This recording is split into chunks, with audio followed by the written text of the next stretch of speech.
become an influencer, it gives you the edge that separates you from the competition. The GIPP initiative, the Global Influencers Partners Program, is designed to expose you to over 5 billion potential consumers across the world. When you are a rising star in business and you need visibility, reach, impact, client conversion, and cash flow optimization, positioning yourself to become a global influencer may be the ideal tool that you need in your arsenal to win in business. I encourage you to join the GIPP initiative and position your business to build confidence, trust, and credibility and cash flow optimize the fastest. Today, we're going to be looking at a pretty interesting topic. We're talking about leadership and success. But what I want us to attempt to do a deep dive into is leadership in academics. And I want to begin by saying this, that before there can be leadership in academics, there must be an audit of academic. And why do you want to do that, the audit? Because academic must make sense. You want to make academic make sense. Now, I'm seeing 3 specific areas that an auditing academic needs to be done. First of all is what we call the financial audit. And I will spend some time doing a soft financial audit today. There should also be a lifestyle audit.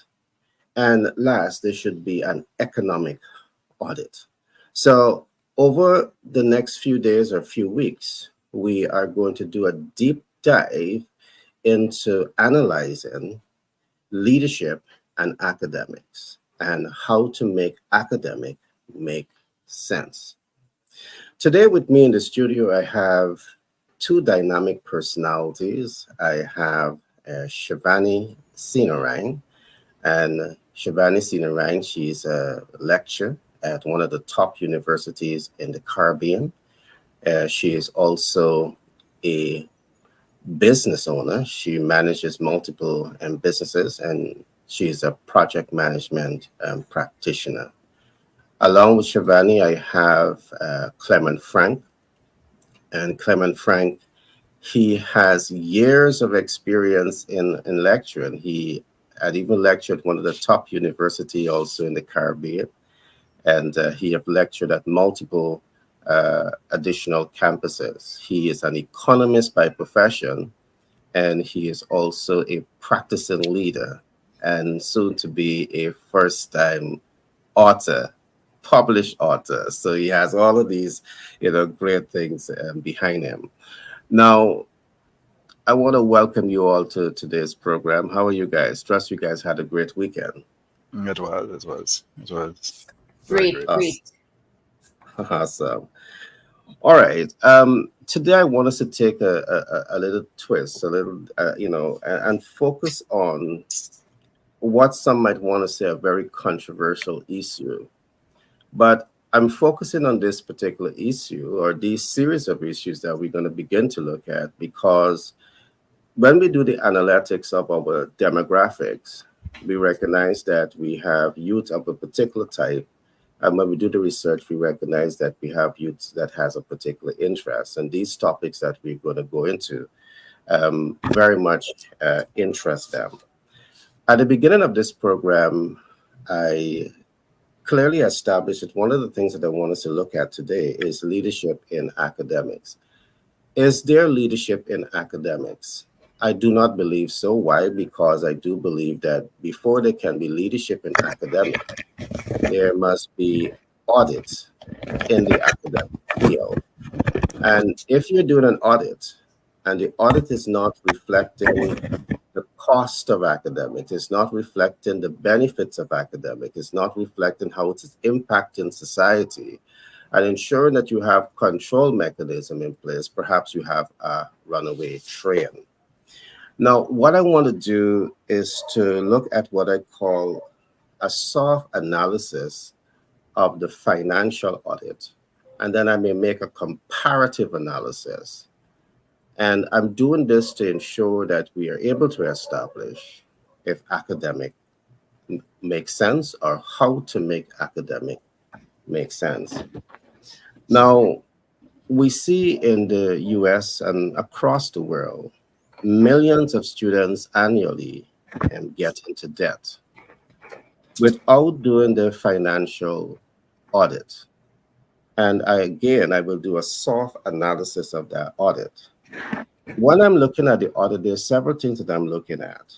I'm looking at the loan amount, I'm looking at the loan term, I'm looking at the interest rate, and I'm looking at the monthly payback. Now, the cost of academic can range from 50 case to 150 case. So I'm going to take the first case, which is going to be 150 case. Now, you take a loan to pay for your academic studies. The term on that loan is 30 years. The interest rate is 6%. Your monthly payback is going to be about $899.33. And you're paying this back over a 30-year life cycle. But there's a few other things that I want us to get into here to really understand what's happening here, because it's not just the debt, there's a cost for capital. Let's look at this. The principal cost that you're borrowing is $150,000. The total cost that you're paying back over the life cycle of that debt is $323,757.28. That means the interest cost for $150,000 over a 30-year cycle is $173,757.28. So this is actually saying to you that you're borrowing $150 and you're paying back on the $150 $173,757.28. The total sum being $323,757.28. Now, as we do this analysis, again, you want to ask yourself if this makes the best sense, a whole lot of sense. Now, let us look at the the lower costs. Instead of you taking academic at $150,000, you choose to select one at $50,000. The same principle applies. The loan amount is $50,000. The loan term is 30 years. The interest 6%. Your monthly payback on this is $299.78.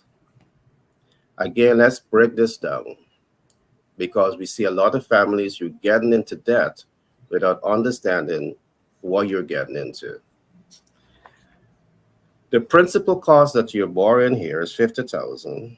The total cost over the life cycle of the debt, which is 30 years or 360 months, is $107,919.09. This is the total cost. The interest that you're paying back on $50,000 over the life cycle of this debt is $57,919.09. So, are you doing this type of financial audit on education? And are you asking yourself if it makes sense? Now, let's come to another concept here. Is academic relevant to a fast-growing, changing global economy? In many cases, what we see is that you invest you or your parents' hard-earned monies into academic, and then you recognize that your area of pursuit is irrelevant, or the area that you are pursuing, you don't have an interest in this. So we have now academic irrelevance. We have now academic obsolescence. We now have, cases where your academic is not really relevant. And you still have the case, again, that you may be academic, but then you're still going paycheck to paycheck. You're an academic in debt. At what point do we do that audit to make sure that academic makes sense? So I'm just going to throw this out so we have some food for thoughts. And then when I come back, I will show the alternative, because I want to do a disclaimer here. I'm not going to say that all academics is bad or pursuing academic is bad. What I'm putting to you is that it must make sense. All right. You want it to make sense. It must make financial sense. It must make lifestyle sense, and it must make economic sense. And that's where we're going to do the economic audit. So I'm going to pause here for now. I can see Shivani's anxious to get her points across. So let me start with Shivani today. Shivani, all to you. Frank, I don't know. I thought you were looking more anxious as me than when I was watching you. Right? So thanks for that, Gary. Wonderful to always be here. Wonderful topic. I think I really was looking very interesting when you were speaking. So probably that's why. Thank you. So doing the data analysis of should we do a particular course, or, a degree or something like that, and you work it out. I remember having this conversation with someone recently again, and they wanted to pursue their MBA, and they were working out, but wait, this MBA is like the cost of land. I could go and buy a piece of land and actually build up something and rent it and make more money, than doing the MBA. So, we spoke about a life cycle costing, over a period of time to actually know what we're going to get back from it. So the financial audit and understanding you as a project really fits in this conversation here. It's like, what do you want and what are the benefits of it? So the financial, a lot of times we forget that is a big point to make. You just can't just look at it and say it's 20,000 US and that's too much. You didn't do a proper analysis if that's what you're looking at alone. So Exactly. for me to chime in that conversation that you just said, Gary, would be, let's look at it as a project as well. And look at it as being the benefits. What are the benefits that you are looking for? That's the first part of the conversation. So someone came to me recently, a young person, we'll call it in Trinidad and Tobago. They just came out of the CXC. And they wanted to know what to do again. They wanted to, if to go on to A-levels and then eventually go on to university. However, that was not his intention. So all I did was to listen to this person, right? It was a very interesting conversation. And listen to him and find out, what do you really want? What do you want? Now, a lot of times people at this age, they may not know what they want due to the fact that it's just what they are seeing around. Everybody is sending you to do medicine, law, teacher, now there's sport, there are other fields, technology. And that's what you will do because that's what you know. You know what you know, right? And you don't know what you don't know, as we keep saying in this talk here. So when he came with his parents, and I wanted to chat with him too because I was so interested to hear his point of view. His point of view is that he did not want to go to university. I said, well, you could go to. His parents would have paid for him. They did the financial analysis as well. They are business people, and they can send him to the UK. They would send him here, send him wherever. But at this point, for the next year, what the general project that we are doing with him is a coaching project where he has a family business, right? And he will be now known as the second generation. But he wants to run his business, right? And do different aspects of the business.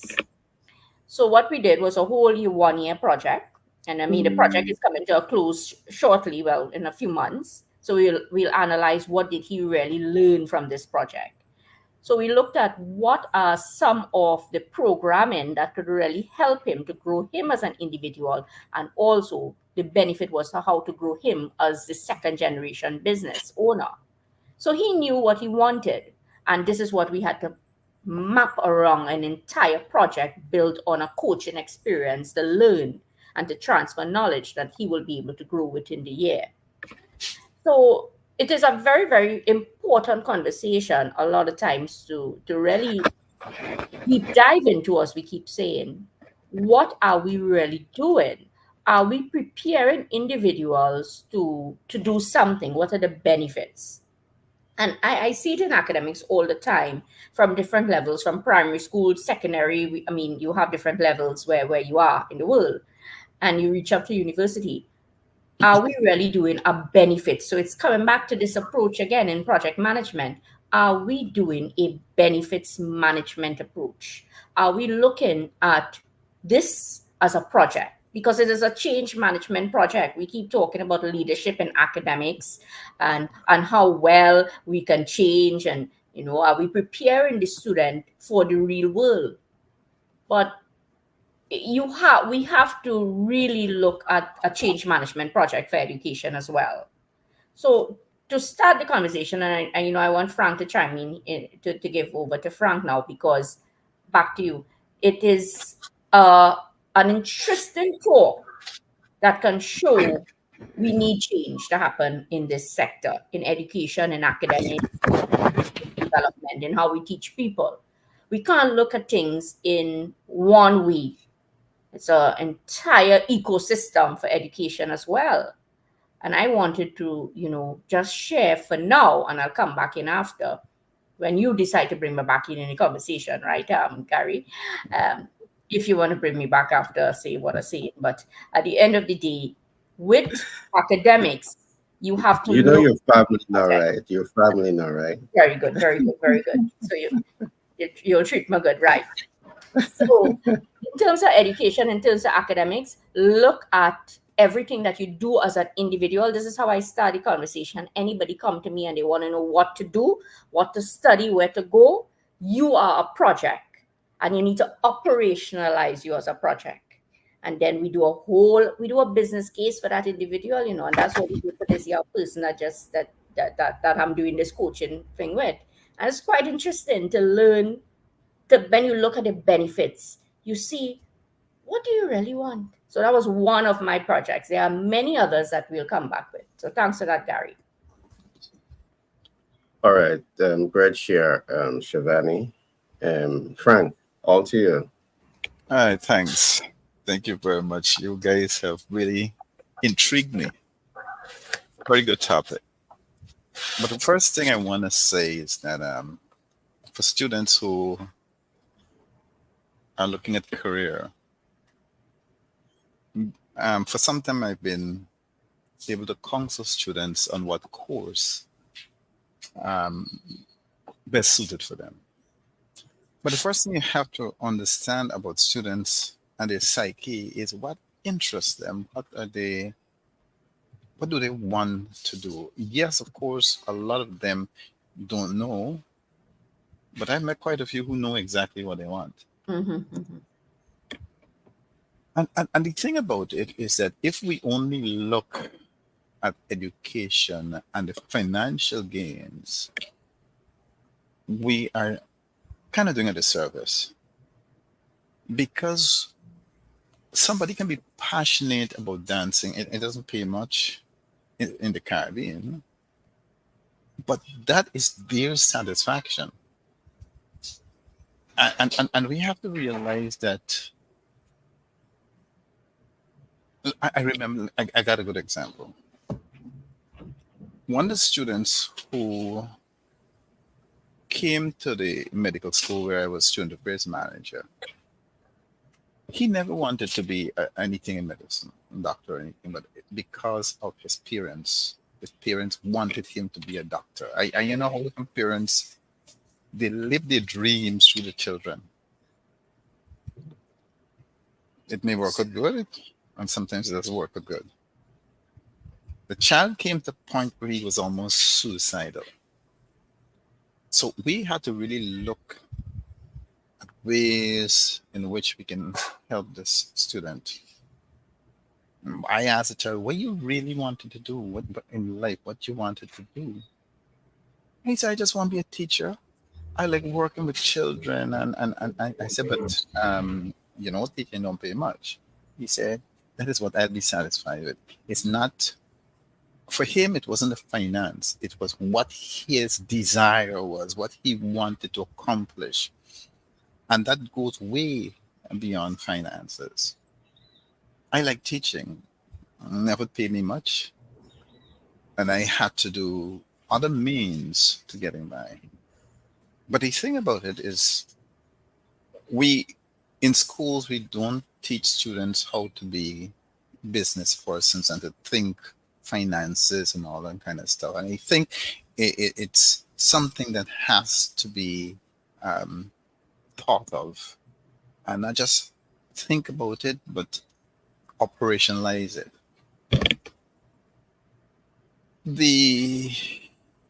There's not a lot of people who understand financial concepts and processes. So what about successfully managing money in large amounts?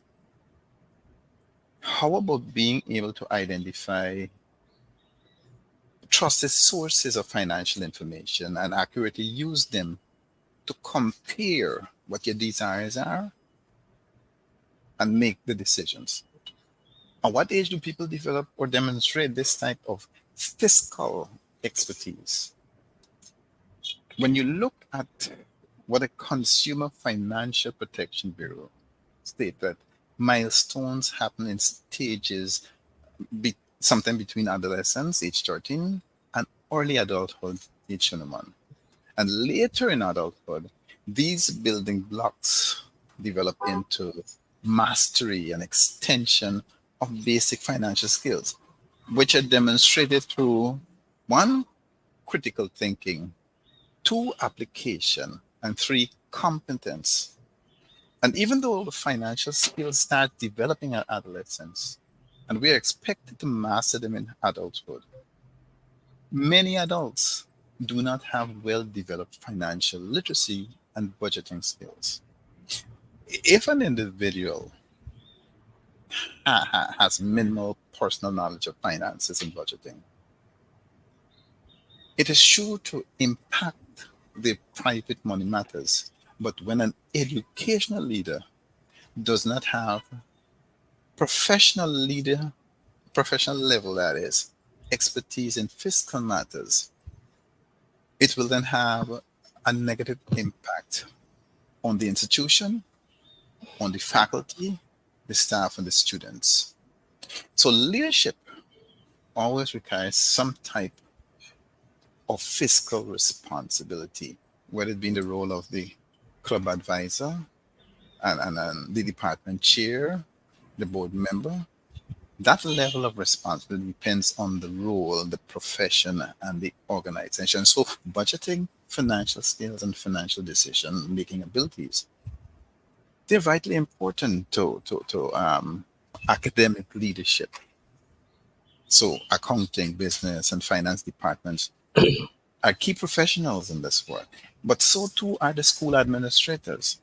The financial health and well-being of a school is shared responsibility, but accountability inevitably is on the leadership. And now more than ever, academic leaders need to prioritize schools' financial health as significant cuts in funding, lower net tuition, and increased competition for students have created a grim prognosis for many higher education systems. In addition, academic leaders are responsible for student achievement and are subject to audits. They are subject to external accountability. They are subject to intense scrutiny, making the stakes higher and the challenges greater.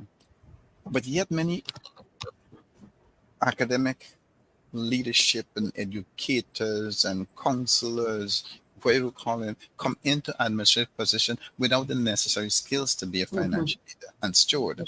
So the two roles require for successful school financial management.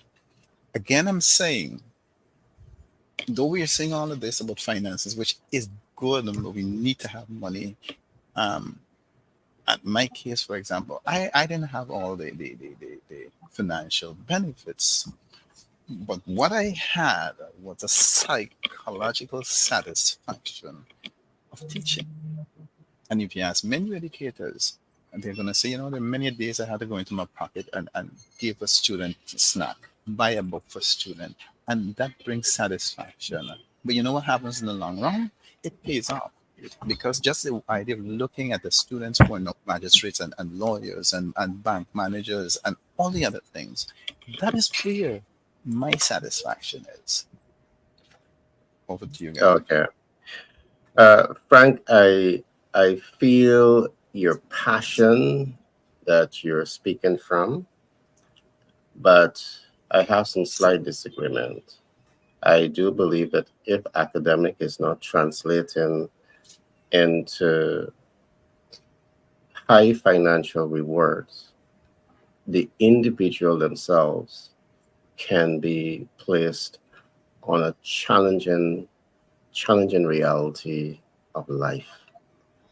So what I will do, I will go to a commercial break, and when I come back, I will challenge your view, although I love your view, and I will give some additional statistics on what are the realities in relation to leadership and academic audit. We need to do the audit. I'll go for a break and we'll be right back.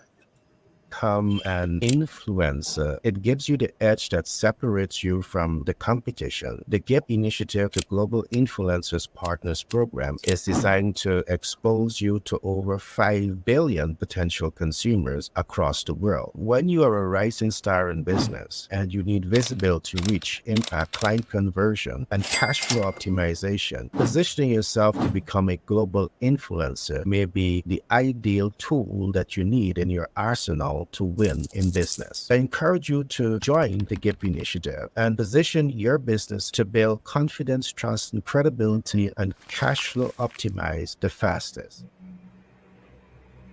Okay, welcome back. Now, Frank, it's not that I want to hit you. I do believe that knowing your passion and following your passion is an essential part of self-actualization. It's essential. I don't want to doubt that. But one of the realities of life is that for most people, the ability to follow your passion will depend on a couple of things. How deep your family pocket is, so they can take care of you. If your passion that you're following don't have the short and long-term economic return. And it says if it's going to burn the family pocket, or you may have to have deep pocket. That's what I'm going to give for now. But I do believe that having passion, following your passion is good, but you must make it make sense. Some other statistics that I want to table, and these are some of the realities in the US today. In the US today, we have 43.2 million borrowers that are taking money. It's not a small population. All right, 42.2 million students that are taking a loan. But let us look at some of the realities. Student loan debt in the United States total $1,727 trillion, close to $2 billion. It's high. In 2023, is one of the first year that we saw a dip in this amount. Today it is $1,602 billion US dollars. And guess how much student this represents? 92.8 student loan. This is the outstanding balance. And this is the number of students that is saddled with that debt. 92.8% of students. And you get a number, 92 of one number, 43,200,000. So I'm going to go deeper into the financial audit as time progresses, because this for me is a burning issue, it's a serious issue. And for many parents who cannot necessarily afford this, what is the better alternatives? Now, I want us to look at another alternative, because in the US, perhaps some parts of the world, you may be able to go and access $50,000 US to go and pursue your academics. But is there a better way, smarter way, a more innovative approach that you can use to achieve the academic objective or to follow your passion? And here is where I believe that financial intelligence plays a tremendous role. And Frank made a couple of good points. People may be academics, but they are not financially intelligent. There lies a challenge. Because when you're financially intelligent, you're able to make better leadership decision, better life decision, better business decision. So I'm going to table a scenario here to you. So you have access to $50,000. Instead of taking the $50,000 and you are allocating it to the academic because your kid is now 16 years or 17 or 18 years old, you make a financial intelligent decision. You allocate that $50,000 to what we call income producing asset. All right, income producing asset. And let me break this down for you as I do the financial audit here. You're taking 50,000 and you're putting it against a loan of $250,000. The $250,000 is what you're using to acquire income producing asset. The loan term is going to be 30 years, same life cycle. The interest rate is going to be 6%. Your monthly payment on this is going to be $1,498.88. Yes, I know that you might be saying that, but that's much more that you're going to be paying for the academics. But hear me out here, all right? Because all of these costs that you're going to be paying, it is deferred from your primary source of income. Let's break this down a little further. So the principal balance that you owe here is $250,000. The total cost that you're going to be paying for this performing asset over a 30 years cycle is going to be $539,595.47. That's over 30 years. The actual cost that you're paying for this debt, this $250,000 debt over 30 years, is $289,595.47. Financial audit. Now, the average person who don't know financial intelligence, you're going to say, my God, that's a whole lot of money. In fact, you may not even understand all of it and you're going to run away from it. And it's because you're running away from these challenges, the reason why you're going to be having a noose around your neck that's going to keep you in poverty. Now, let me show you the good side of this. Let me set off the ball moment. The cost that you're paying for this performing asset doesn't really matter. Why? Because you have an income producing asset. And the income produces, let us say, it's 1.5 family units. It is generating income.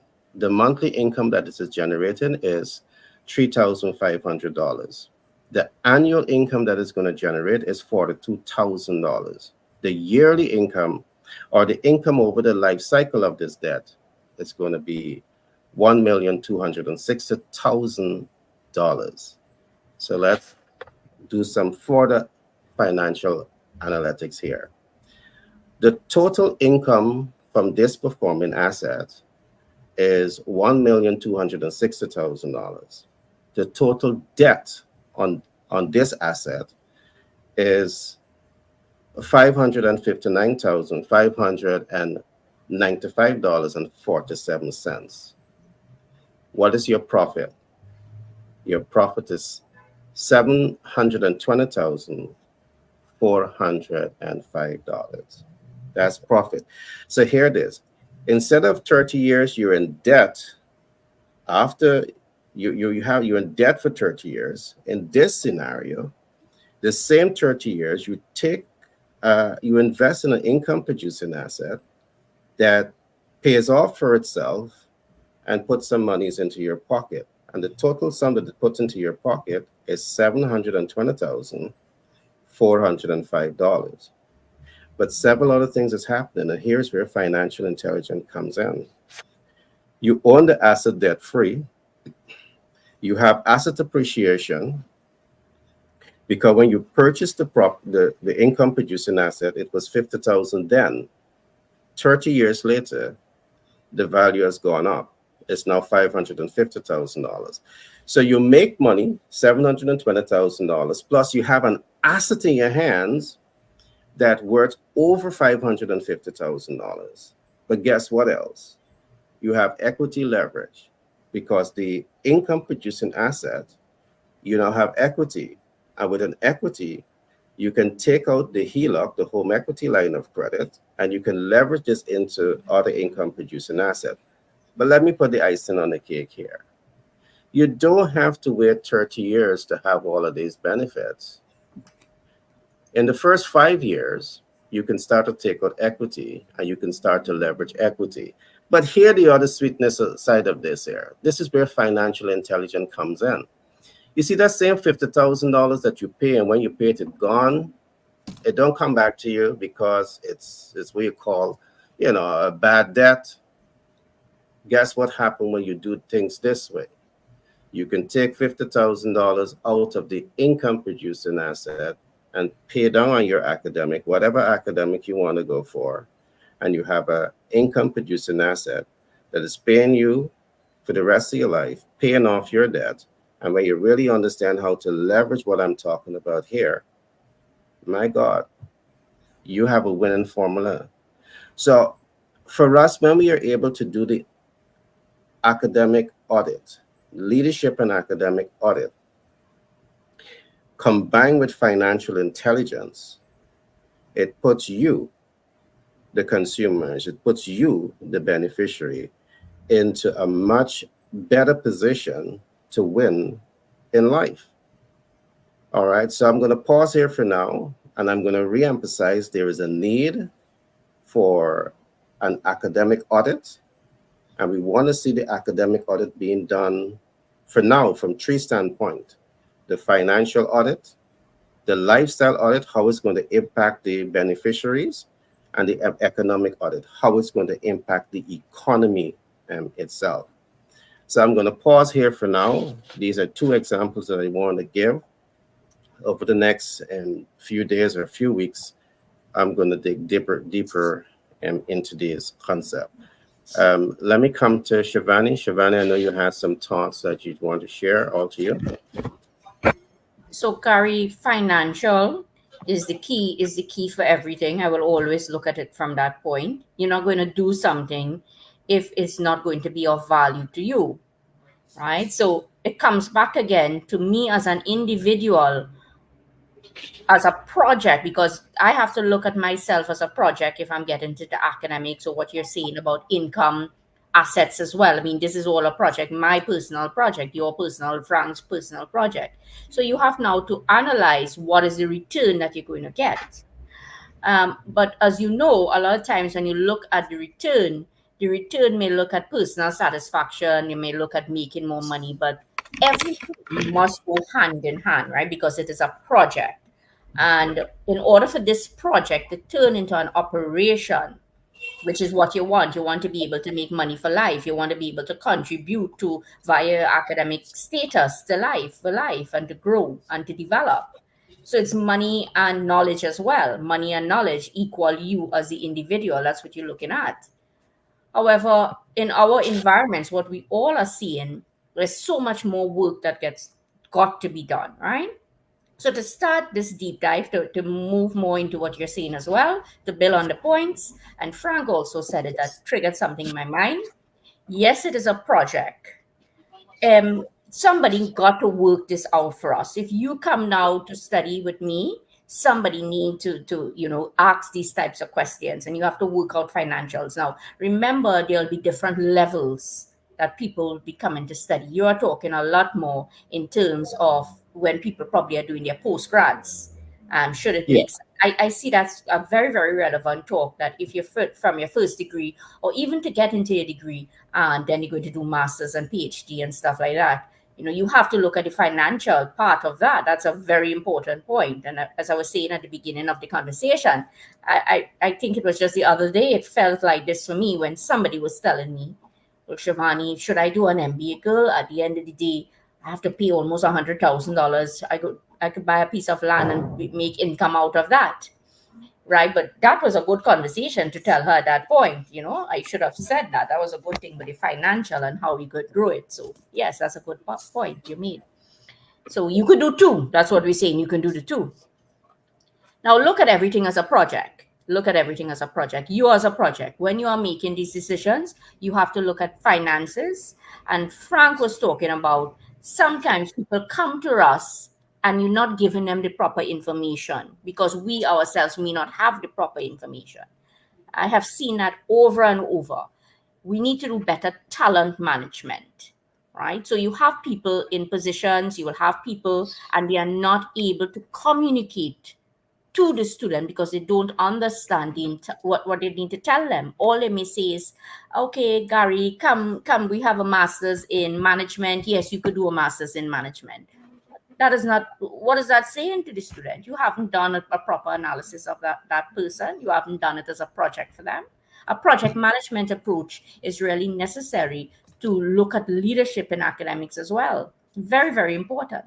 So 2 points that I wanted to stress is the importance really of financial management and talent management. Both goes hand in hand. We love to say we are leaders in whatever field that you are doing, but everything must start with you. As we said last time, it's me to do it. I have to tell people, and then it can turn into a we. So talent management, how could I inform you of what to do and guide you properly if I don't know myself? I don't have the vision. So if you don't have the vision, I tell people, Frank, you got to get out of this business because this business mess up people. You're going to mess up people. So it got and I saw it. I'm very careful how I'm saying the point, but I'm going to say the point nevertheless. When there are certain positions, especially in academics, you'll say, okay, you have a master's, we'll put you to do this job. But putting you to do the job, you are not experienced and qualified to do it as well. So you will be given information to people that is not that needs some help. You need some help because it's poor talent management. For leadership, if you're talking in academics, you're talking in many different fields, is more or less the same thing that you can transfer. Look at this thing as a project. Treat the individual that you are guiding as a project. Treat them as a project where you need to look at financial, speak about it from a financial point, and then you need to understand in the background, what about talent management, ecosystem, the entire ecosystem. Everything must connect. I've also seen in leadership in education and leadership in academics, the role of facilities management, and when not, everything must be speaking to each other. And when it's not, and we operate in silos, no leadership there, no leadership at all. Yeah, many other points to bring. Yeah. Shivani, you're making some great points. Just before I come to Frank, you're making some very, very great points. And what I want to say, at the beginning, you said, making these financial decisions, it's an individual decision, and you're perfectly correct with that. The challenge that we have with individual decisions is that individuals don't have all of the information. And because they don't have all of the information, they're not able to make an informed and educated decision. This is one of the reasons why, Shivani, we always talk about data analytics. And when we talk about the leadership and the academic audit, what we're talking about is collecting sensitive data, analyzing sensitive data, leveraging data, and mitigating data in the interest of your consumers. When I'm a shop owner, and for the survival of my shop, I need to ensure that I can give value consistently. Possibly, if I can give value above and beyond the expectation of my consumer, it's better for me, it's better for business, it's better for my consumers. So I do believe that when we do the academic audit, it is helping the institution to better understand its brand, because now you understand how the brand is impacting the beneficiary financially. You understand how the academic is going to impact the student in terms of their short and long-term future lifestyle. and you understand how it's going to impact the economy, because the academics thesis is not based on historical data only. It is also looking at taking into consideration how AI plays into education, how it's going to transform the landscape, and how it's going to make the students more relevant to, technologically competitive environment that is being nurtured now across the world. So doing the audit allows you to do that, which means that you're now in a position of strength to bring greater benefits to the institution, greater benefits to the students, greater benefits to the economy. Because the reality is this, when we look at the academic institution and we look at what they are doing is not just to impact the student body, but by extension, the information transferred to the student body is what's going to impact society as a whole. So we cannot do an audit of an institution that is having this profound impact on the broad ecosystem and not see it from these standpoint. Some of the other things that I want to just show just before I come to Frank, or let me pause there for now. Let me bring in Frank.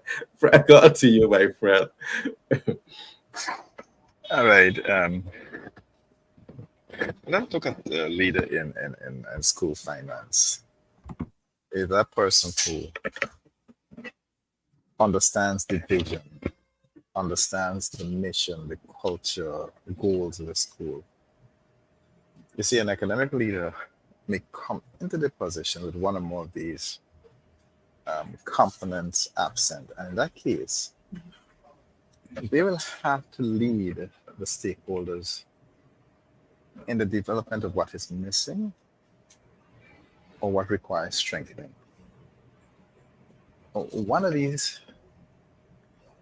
Once these facets are all in place, then the academic leader must engage in collaborative, integrated, and iterative cycle that is informed by the institutional values.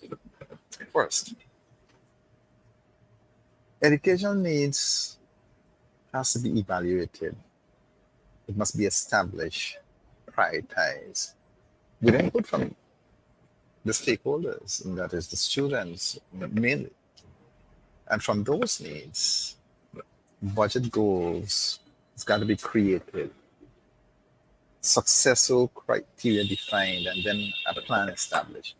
And this plan must align with and support the vision, support the mission, support the culture, support the goals, support the needs of the school leaders, academic leaders, has to continuously and tirelessly be connecting with the budget with the school's vision, mission, the culture, the goals, and so on. These connections are developed through how they must be communicated.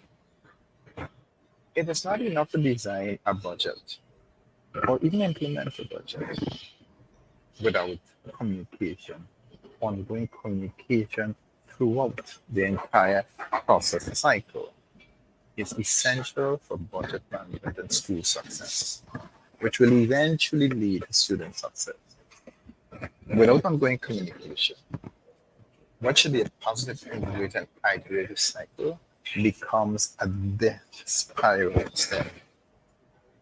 Of course, there's George, the fiscal agent who is appointed to manage or supervise the money or property of another, and which is a leader's role.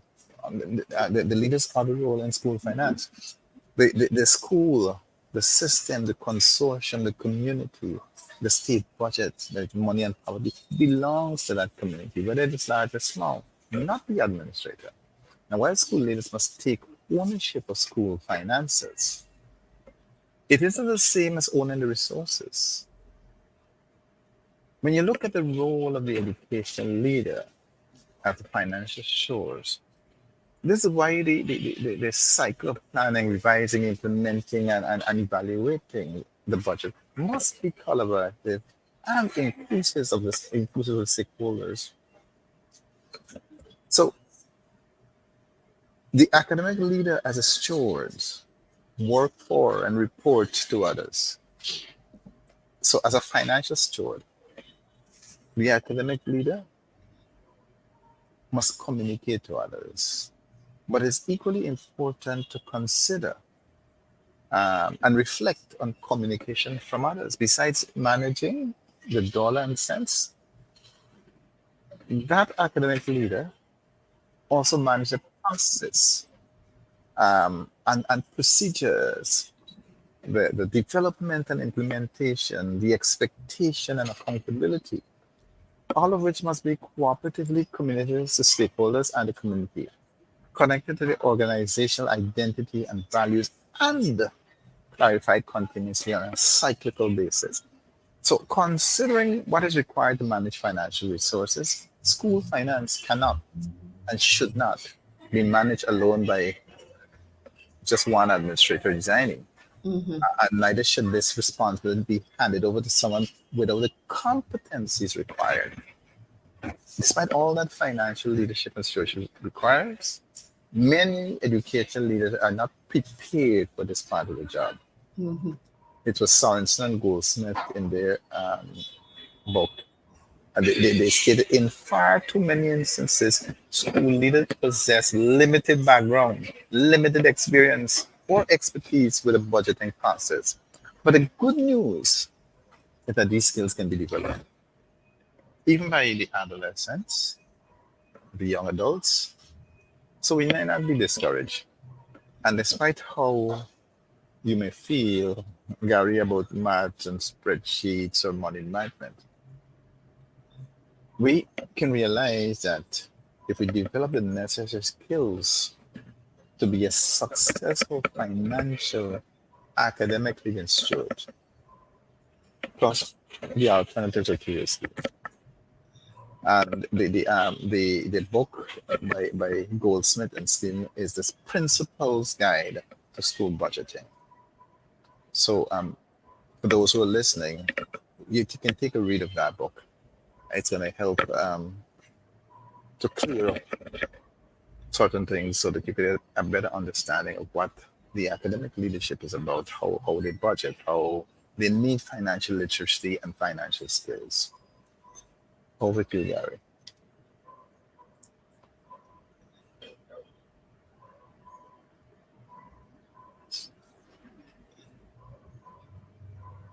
You're mute. Yeah, I'm on mute. Great share, Frank. And what I want to say is that while perhaps the leadership in academic can be perhaps a blanket statement, I do believe that we have a selective few that are doing that audit. And again, what the audit will say to you is that theory is not a standalone success. Theory must come alongside practice. And I'm fully aware that we have international academic platforms who have done the audit and they have recognized that the way to impact my student is to ensure that I give them a heavy dose of theory, but a heavier dose of the practical, because they have now recognized that there's a certain type of learning that you get from the practical that even the theory don't compensate. You may understand the theory, but it doesn't give you the assurance that it is proven, it is factual. But when you do things, you tend to walk away with that type of information. And we pride ourselves how we develop the High Net Worth Investors Guide, because the High Net Worth Investors Guide is really helping you to understand how to become a high net worth individual and how to select smart investment portfolios, not from front-end analytics where you're making an emotional decision, but from back-end analytics where you have data that is informing your every decision. We also designed the GIPP initiative, based on data again. And Frank, again, what I want to add based on some of what you have said, because doing the financial analytics, I think that we have a number of big institutions who, again, I've seen done the audit, but I think on the majority of cases, it needs to be done. The bigger institution, they have prudent financial management because what they do, we have what we call university endowments. And what is university endowments? Many of these academic institutions, they take their excess liquidity and they put it on the management. So you have global intermediaries and boutique intermediaries who are able to access those capital portfolios and put it into what we call safe, not risky investment portfolios. So doing the audit really helps. Shivani word, sometimes I use it a lot too. It really helps the candidate to understand the business ecosystem, the project management ecosystem, the financial management ecosystem, the leadership ecosystem, and to make a better decision that is going to overall represent the interests of the collective. All right. And I say the collective here with some might want to say a heavy heart, because I do believe that sometimes when leaders operate with selective interests, even in academic institutions. And I do believe that there's always a better way in how we can do things that will allow the collective to feel happy too. All right. And that's how I've been taught in business, and building a business is not all about the cash flow optimization. While cash flow optimization is great, it's first of all about identifying the ID client, knowing what are their needs, wants, and expectations, and ensuring that you can add value. And if you can add value above and beyond their expectation, that's something that you want to do. All right. So great share. Frank, I want to now come back to Shivani, and we're going to start wrapping up today's program. Man, where you have it, fun times just fly. But we have to do some other deep dive into this. But just before I had come across to Shivani, I want to say this. When it comes to leadership and academic audit, I do believe that the project management practitioners, their skill set plays such a tremendous role in the process. I mean, I studied project management many, many years ago. I passed with distinction. I graduated at the top of my class, the top of my class. So I know what I'm talking about in this regards. And what project management really helps you to do is to set clear goals. And it helps you to clearly identify the human, technical, and capital resource to make it happen. It helps you to do all of your stressed assets. It helps you to hold yourself accountable for completion criterias. It helps you to keep the project on time and within budget. So project management plays a tremendous role. And again, I'm happy to have Shivani because that's her expertise, and I know what she can do to businesses across the world to really help them to, understand how dynamic project management is and the tremendous role that it can play to help to optimize the efficiencies within the organization. To you, Shivani. Thanks, Gary. Always interesting conversation, leadership in any area for me, and the importance of project management and how project management can assist persons to develop your leadership skills. And not only develop your leadership skills in academics here, but it's the entire ecosystem. The main point for me always with leadership would be do not look at things in silos. Everything connects. It's a whole ecosystem. Frank, you mentioned something that made me, it just triggered a point. Sometimes, it all starts with I, as we say. You are the one to lead, right? If you are the boss, you're the boss lady or the boss man, as we say. You have to lead.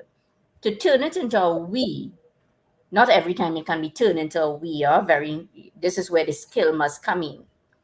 And you put people to lead certain positions in academics, and they may be an academic person, but they may not be a business person.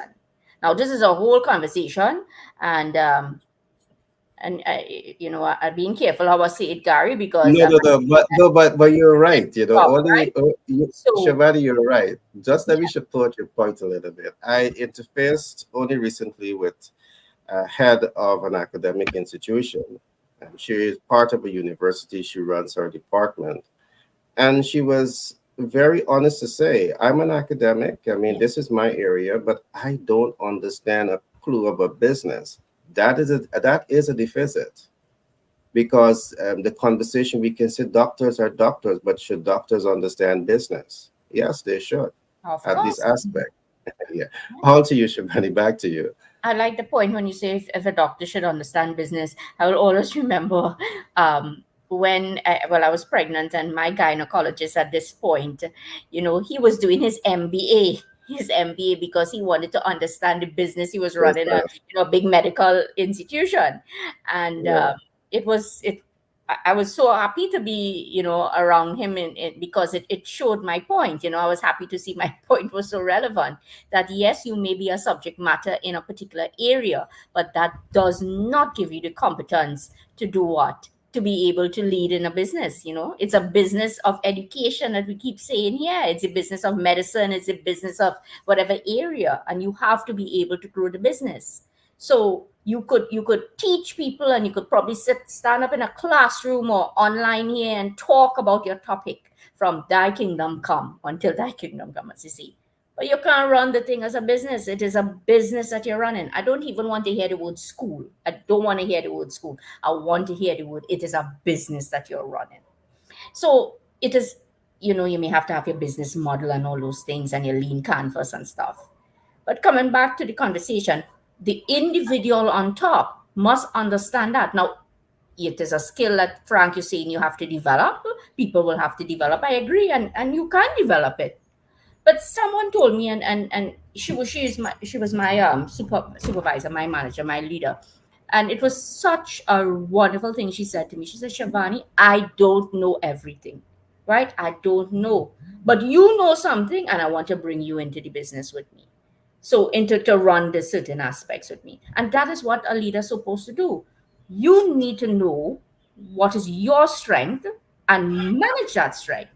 What you can do, you have Gary, you have Frank, you have Shivani, you have Tom, you have Harry, you have Paul. So that is true leadership to me. But true leadership is not saying, let me just bring in everybody and I don't give direction. You have to give me direction. Otherwise, I cannot follow you, Gary. I can't follow. Right?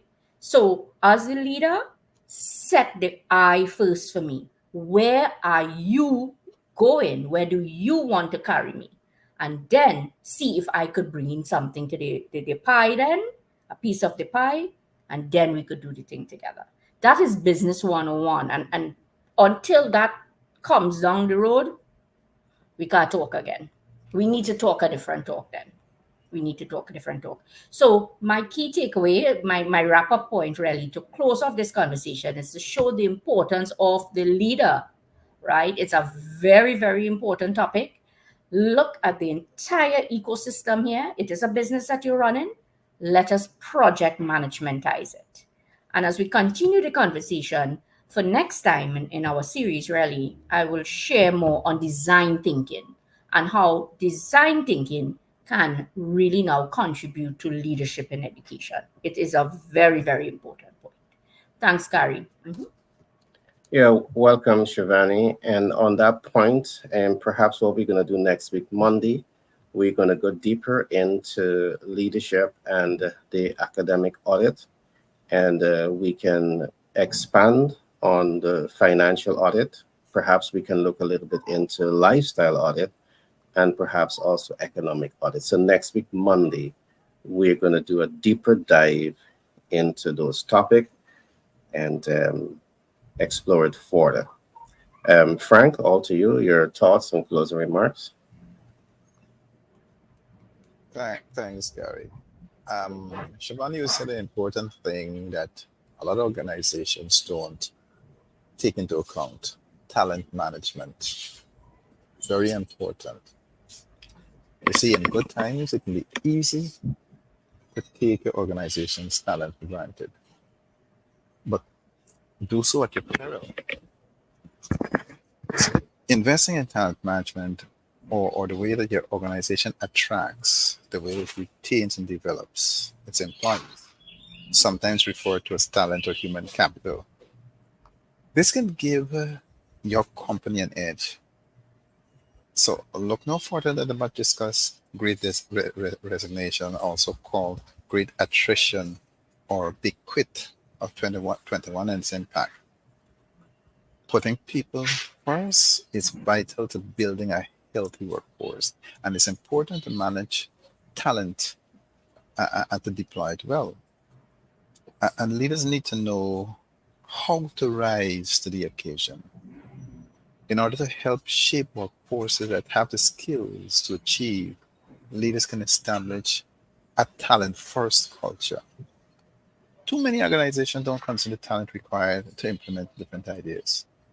So, by putting talent first, companies can improve organizational performance and potentially gain a competitive edge. And that's my remark for today. All right, Frank, thanks for that share. I want to say a couple of things here because I know a number of my audience would have been perhaps excited with the alternative and when we look at investing in performing assets. But I want to say this to you. What we give on these platforms is not investment advice. We need to understand your particular case before we can do that. And I'm saying this against the backdrop. Jessica, we're going to say to you that we need to apply leadership towards academic audits. We need to apply the same principle when we talk about you looking at investment portfolios. I'm not saying to you, go and find any income producing assets and invest in those income producing assets before you do the audit. And to do the audit is not to do front end analytics. You don't make emotional decisions when you're investing your money. You're making back end analytics. That means that you have the right data. You and your team are analyzing it correctly. You know how to apply yourself and deploy a system to achieve a desired end results, and you know how to mitigate that process. So there's a lot of work that goes into making life's decision, business decision, wealth creation, and decisions. So get an expert or reach out to us so we can identify your unique and particular needs and then make appropriate recommendations based on that. In conclusion, I want to say this, that when we are able to combine the academic with financial intelligence, you can sleep a little later, all right? You can follow your passion, as Frank spoke about, because you have both sides covered. You can master what we call money habits. Something that you want to focus on is habits and money, and there's no crime. I know that sometimes even thinking about making money and becoming rich, wealthy, it becomes a taboo subject. But you don't care. You have to come to that point that you need to know that you want to position yourself to build wealth, and what is wrong with that? Should that only be for the selective few, the 1%? Why not you? You're entitled to that. I mean, if you're some of the smartest people on earth, why not have wealth? With wealth, you can have quality time with your family. And what we see happen very often among academics is that you're so busy on the mill trying to make industry move forward that the family, your kids, your wife feel neglected. And that's not something that you want to do. But when you understand academics and you understand financial intelligence, you're able to combine these two things. You're able to free up more time for the family, more time to build financial empire. All right. The more you know about academics, the right academics, we call the good education, the right education, you got to make a decision which one you are having. Is it the good education or the right education? Make a decision. Are you able to combine all of this with financial intelligence to start building your financial empire? And if you need help, I encourage you to reach out to us. We have two unique programs. We have the High Net Worth Investors Guide that really gets you stir up in thinking the right way. We talk about the law of preparation. If you want to be successful, you got to be prepared. You got to apply yourself. You got to understand the law of wealth management and the law of wealth expansion. You will learn all of that. Along with this, you will be exposed to the GIPP initiative, which is the Global Influencers Partners Program. And this will be telling you how to become an influencer, how to build your personal brand, your corporate brand. It will be telling you the fastest ways to cash flow your business. So we have a whole lot. We have Shivani that is going to talk to you about project management and how to hold yourself accountable. We have Frank that is going to be working with you in economics and in leadership and really help you to develop that leadership mindset, because there are many persons that, guess what, you're smart, you're bright, you're academic, but you don't understand leadership. So you're not taking proactive action to achieve your desired results. Frank is going to help you to break those barriers. So with that being said, I want to thank the audience for being here today. And I want to thank Shivani and Frank for taking time out to come and have this beautiful conversation with me and the audience today. You guys do have a great day ahead and a great week ahead of you. Cheers. Cheers. My friend.